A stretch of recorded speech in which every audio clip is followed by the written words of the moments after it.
نە دەوڵەمەند ئەمڕۆ دڵی خۆشە، نە فەقیر، نە سافیرە، نە لەچک بەسەر، نە نوێژکەر، نە نوێژنەکەر. بۆچی؟ چونکە ڕێگای خوامان بە تەواوەتی نەگرتووە.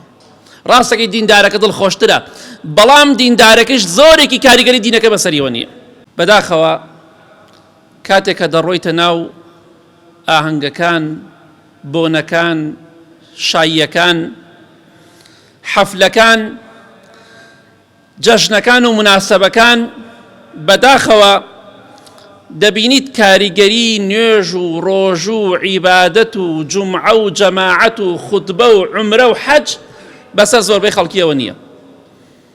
لە ئاهەنگەکانە، لە بۆنەکانە، لە شایەکانە دەبینیت ئەو خەڵکە زۆربەی بە تایبەتی ئافرەتان لەخوا ناترسن، زاواکان لەخوا ناترسن، بوونەتە سەبەب و هۆکارێک بۆی ئافرەتان سافیرە بن.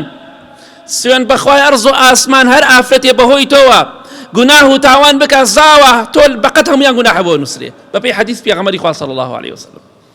بۆیە دەبینی کاریگەری نوێژ و عیبادەت لە خوتبەکەدایە، دوای تەماشا دەکەی کاریگەری بەسەریەوە نامێنێت. نوێژی جەشن دەکا، ڕەمەزانی گرتووە، عەرەفەی گرتووە، دەبینی خێزانەکەی سافیرەیە. بەداخەوە نوێژ و ڕۆژ و عیبادەت کاریگەری بەسەر زۆر بەمانەوە نییە، بە ژنان و بە پیاوانەوە. تەماشا دەکەی لە زۆربەی شوێنەکانە ئەوانەی کە نوێژ دەکەن، ڕۆژوو دەگرن، عومرە دەکەن، گوێ لە وتار دەگرن، هەڵدەپەڕن، ڕەقس دەکەن. ئافرەتان لەچکیان بەسەرەوە نییە، بێ لەچک دەسوڕێنەوە لەگەڵ پیاوەکانیانە، ماشەڵڵا غیرەتیان لێ نابارێ. بە سافیرەی خێزانی خسۆتە پێش سیارەکەەوە. لای خوای گەورە مەوعیدێکت هەیە، تۆی سافیرە و تۆی خاوەنی ئەو ئافرەتە سافیرە.